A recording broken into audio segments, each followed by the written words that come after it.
Yo, what is up, guys? It's Cohen back here again today with another video. Kind of with a weird video today. Normally, when I'm coming to you in hopefully your YouTube subscription notifications, hit the bell, subscribe, like the video, comment, whatever.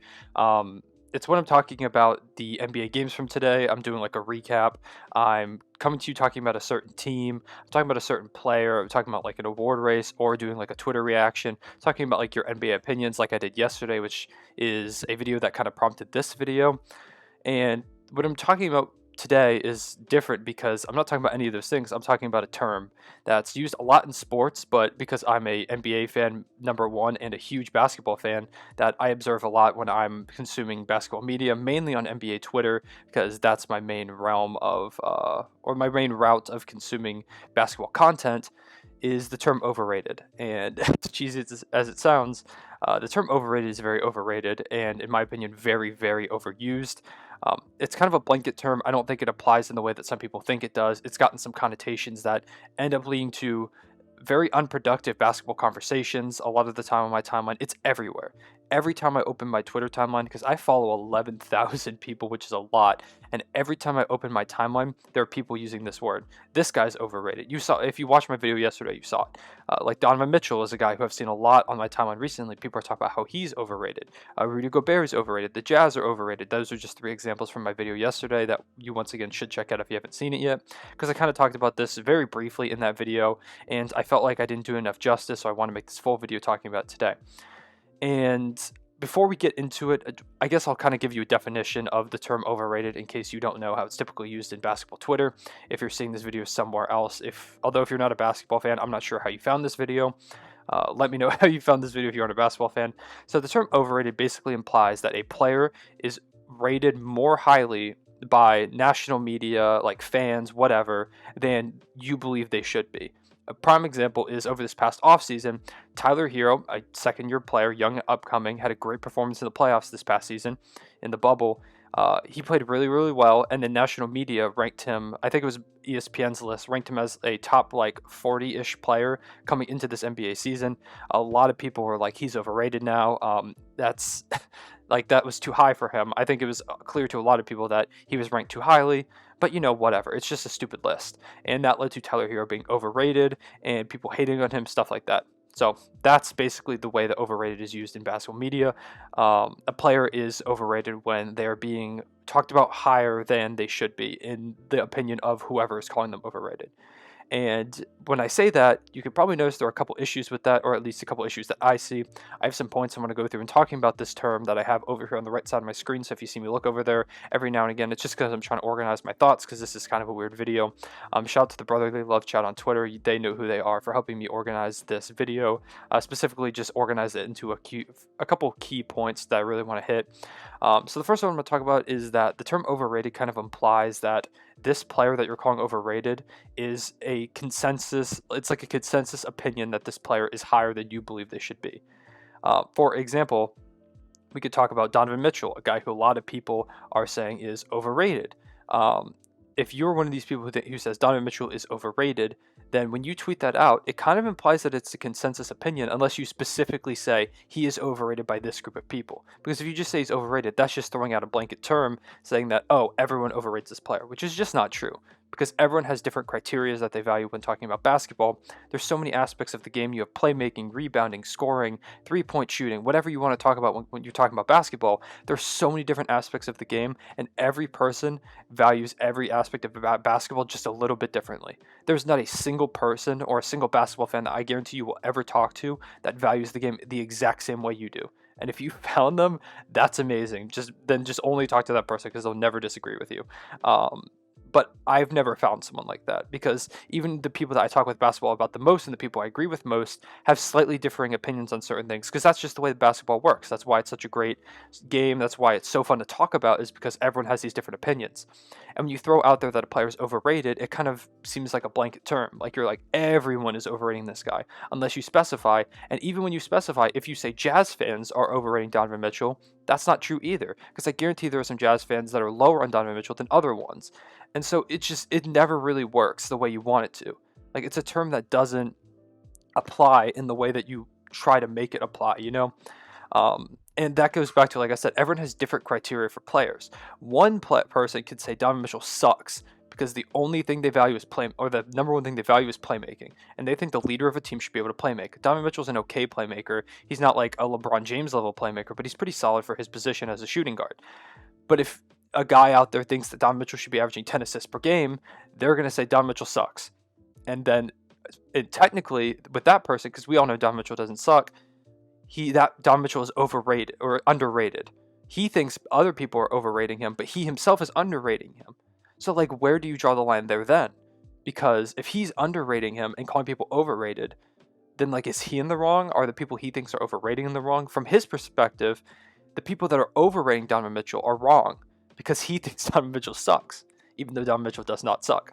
So it's just such a hard balance, and that goes back to the fact that players flip-flop between underrated and overrated on NBA Twitter every single day. Like, it's every day that these players are flipping back and forth. It's super fickle. Donovan Mitchell's a player coming into the season. I saw people saying he was underrated. I saw people calling Tyler Hero underrated during the regular season last season, and then he finally played up to the expectations that people thought he might be able to and beyond. So during the regular season, I would see people say that Tyler Hero was an underrated player, and then he got into the playoffs and he played way up past expectations, and then people were like, oh my god, yes, he's underrated. He's finally playing good the way we expected him to, and then he immediately became overrated in everyone's eyes because he played beyond their expectations when he was underrated. So, like, that doesn't make a lot of sense. Like, it's just, I hope you see what I'm saying here, because it just doesn't make sense when you think about it like that. As soon as an underrated player plays past expectations, they immediately become overrated. There is no player that you are ever going to see everyone agree that is properly rated, because that just won't happen. Because, like I said, everyone values different things when you're talking about basketball, so you just can't ever make that assumption about someone. And another thing is that it is just not productive to call a player overrated, because if you call a fan's favorite player overrated, it's become connotated with which means associated. It's become associated with the fact that you hate on their player. Overrated, just by definition, does not mean a player is bad. If a player is like a B tier player in my eyes, and a lot of people think he's an A tier player, and I say, oh, you guys are overrating that player, that doesn't necessarily mean they're bad. I just think that they're down a tier in the B tier rather than being an A tier player. But if I say that, as soon as I say that, people are going to be like, you're a hater, you're hating on the player, stuff like that. It happens. I guarantee you've seen it happen to you. If you are on NBA Twitter or you've talked basketball with someone, I guarantee you've seen that happen to you before. And so overrated just isn't a good term to use, because you're not going to have any productive conversations that way. You can say, I don't know if this player is as good as you, or like, I value this part of the game differently than you value this part of the game, so I don't value that player as much as part of my team. Or you could say, like, I think this player is superior than that player. Like, those are conversations you can have. But when you call a player overrated, then you're just bound to create arguments rather than debate. And, like, if that's the whole point of what you're trying to do, then go for it. Like, if you want to try and start an argument, you can by calling someone overrated. But if you're trying to, like, actually talk basketball, it's not a term you can use very often, because it's going to result in a lot of emotions. Because no one wants to see their favorite player be considered overrated, because everyone wants to believe that their opinions are right when talking about basketball. Like, right now, I believe that all of my ratings of players are accurate, because that is the way I see the game. You might think my ratings suck. For example, my All-Star video the other day, I didn't make, like, for example, Gordon Hayward an All-Star. And you might think that guy's an idiot, because Gordon Hayward is very clearly an All-Star. And that's fine. If you disagree with me, that's perfectly fine. I have no problem with people disagreeing with me. That's the whole reason I love talking basketball, is because we can have those disagreements and talk about different parts of the game that we vary between our, like, interests in. I might value scoring more than another person. They might value playmaking, and for the reason that they value certain things over other things that I might value more, they might think Gordon Hayward should be an All-Star, he should be a lock, he should be a starter, whatever, right? And it's just like, so I don't know. There's just so many things to talk about when you're talking about players, the whole overrated thing. I guess the final point I'm going to make is just that people use overrated in a way that it shouldn't be used. This is the part where I think it's overused, is because people use overrated when players are being, like, very accurately compared. For example, you could very much compare LeBron James and Kawhi Leonard. Those are two of the top like 5 players in the NBA. I don't think anyone's going to disagree with that. LeBron James and Kawhi Leonard, two of the best players in the NBA right now. So if you want to talk about one player being better than the other one, like for example, I personally believe that LeBron James is better than Kawhi Leonard. You might think Kawhi's better than LeBron James because you might value his defense more than LeBron James's playmaking, for example. And so those two guys, in my opinion, a way I kind of think about basketball a lot is of guys on like tiers. I don't necessarily think like in numbered lists as much because I think that's so impossible to do because players shift every single day. Players have cold stretches, they have hot stretches. Like if you ask me my opinion, if I think one player is better than another one, sure I can tell you, but it's always going to be very close if you ask about two players that are in a certain tier for me. For example, if you ask about if LeBron James is better than Jeff Teague, I'm going to tell you LeBron James is better than Jeff Teague. Like I'm not going to say, oh, it's kind of close because it's not.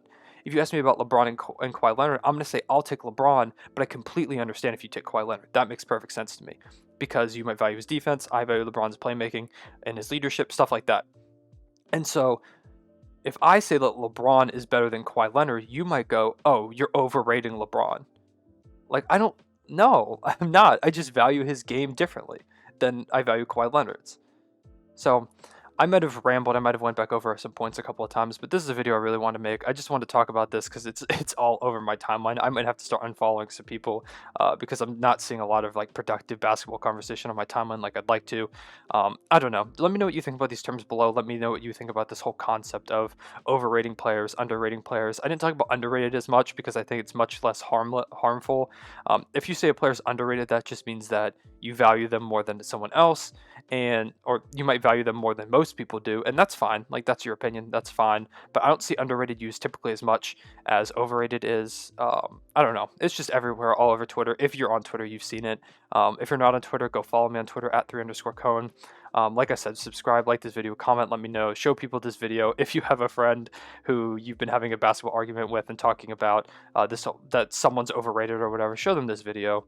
And yeah, I think that's about it. So I might be back later tonight doing a post-game review of the games. If I'm not, then I'll see you guys tomorrow. And yeah, so I'll see you guys later. Real and Say back.